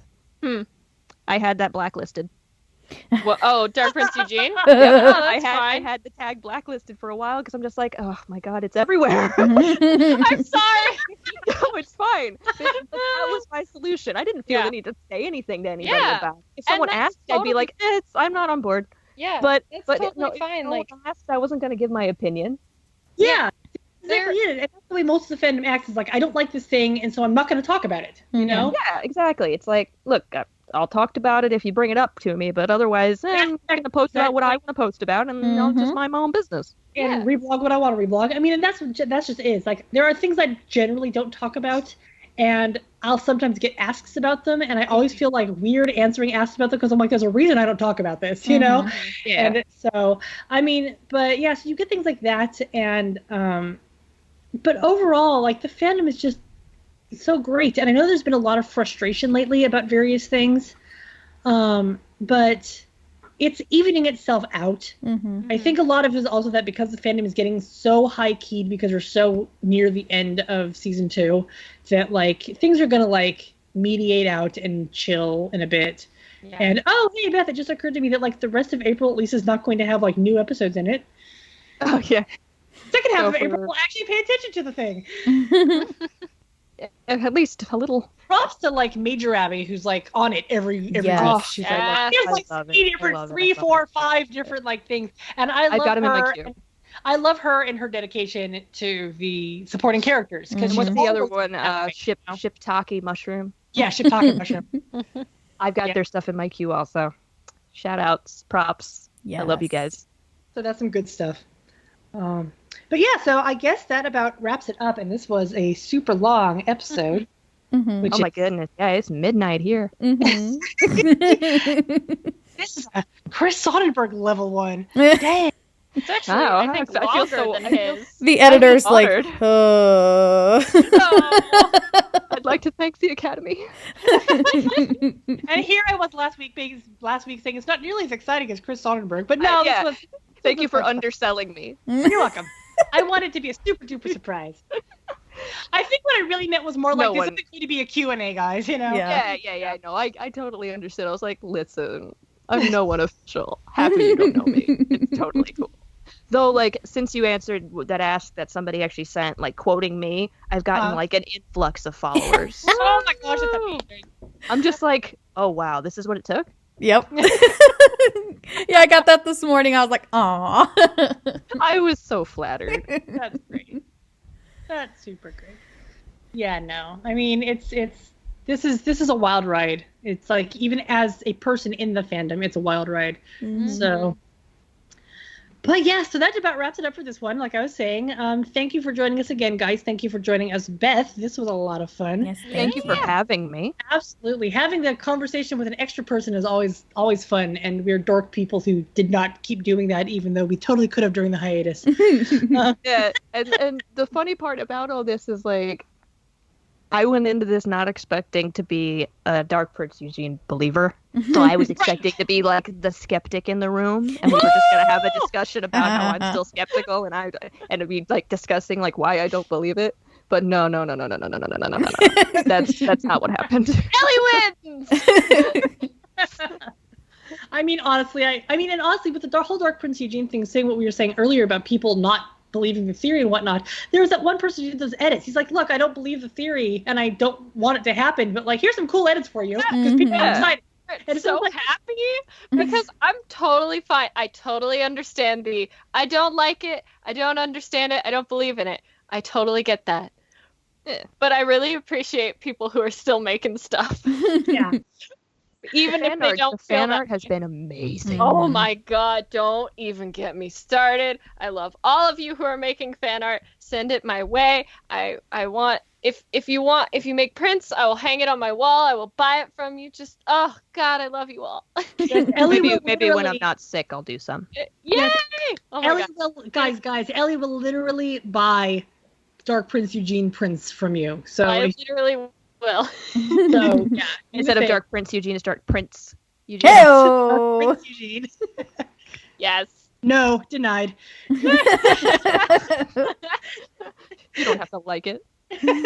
Thanks for joining us, guys, and we are very excited to have our next episode, which is going to be the season 2 finale. We're going to have another guest on it. I'm gonna scream about Dark Prince Eugene. One way or another, we're going to scream about Dark Prince Eugene. You're gonna tune scream in if it's next true, time. gonna scream if it's not. Yep. So tune in next time, guys, and thanks for joining us. Bye. Bye. Bye-bye. Bye.